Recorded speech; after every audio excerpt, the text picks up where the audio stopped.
সিঙ্গাপুরে কিভাবে স্মার্ট হবেন? আসলে স্মার্ট কাকে বলে? আসসালামু আলাইকুম, আমি রাকিব মুন্না সিঙ্গাপুর থেকে।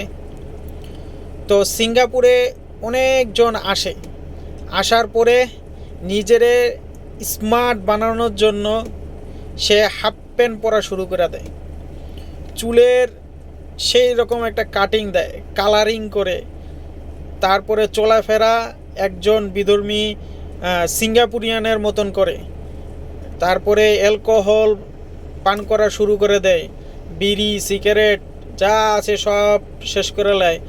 তারপরে নিজের ধর্ম যে কি সেটাও ভুলা যায়, সে যে মুসলিম এটাও সে ভুলে যায়।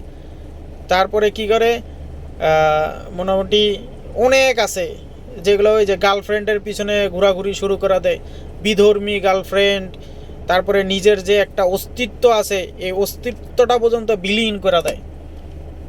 আসছে সিঙ্গাপুরে টাকা কামানোর জন্য, কিন্তু সে ভুলে যায় সে মুসলিম, সে ভুলে যায় যে আসলে এখানে আমি কি করতে আসছি, তার লক্ষ্যটা সে ভুলে যায়। আসলে কি বলবো ভাই, কিছু বলার নাই।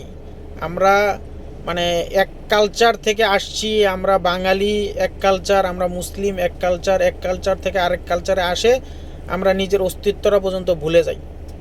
আসলে এটারে স্মার্ট বলে না ভাই।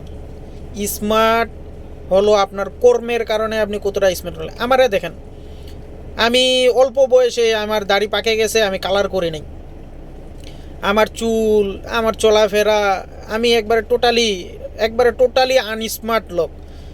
কিন্তু আমি কয়েকদিন আগে একটা প্রশিক্ষণে গেছি, প্রশিক্ষণে যায় আমাদের বাংলা স্যার, উনি সিঙ্গাপুরিয়ান, উনি সিঙ্গাপুর 20 বছর ধরে সিঙ্গাপুর আছে, উনি পিআর, উনি সিঙ্গাপুরিয়ান।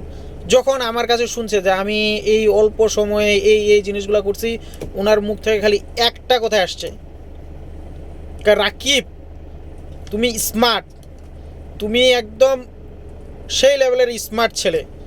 তারপরে পুরো ক্লাস চললো, সব কিছুই চললো, নাম্বার একবারে সর্বোচ্চ পাইলাম, মানে সব কিছুই মিলে উনি সর্বশেষেও আমার একটা কলম উপহার দিয়া কয়, রাকিব তোমার জন্য এই কলমটা আমার পক্ষ থেকে, তুমি আসলে সত্যি স্মার্ট ছেলে একটা, তোমার কাজে স্মার্ট, তোমার সব কিছুতেই স্মার্ট।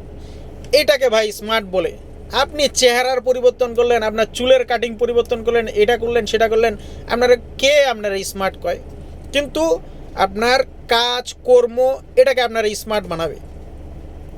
স্মার্ট বলতে ওই চেহারার পরিবর্তন, বিধর্মীর সঙ্গে বৈশা বৈশা মত পাল করলাম, এটাকে স্মার্ট বলে না ভাই। আপনারা উল্টা পথে হাঁটতেছেন, আপনারা বিভ্রান্তের দিকে যাচ্ছেন। দয়া করে এই দিক থেকে বাইর হয়ে নিজেরে সিঙ্গাপুরে কী জন্য আনছেন সেটার দিকে ফোকাস করেন। কেন আপনি সিঙ্গাপুরে আসছেন সেটার জন্য ফোকাস করেন। ভালো থাকেন, সুস্থ থাকেন।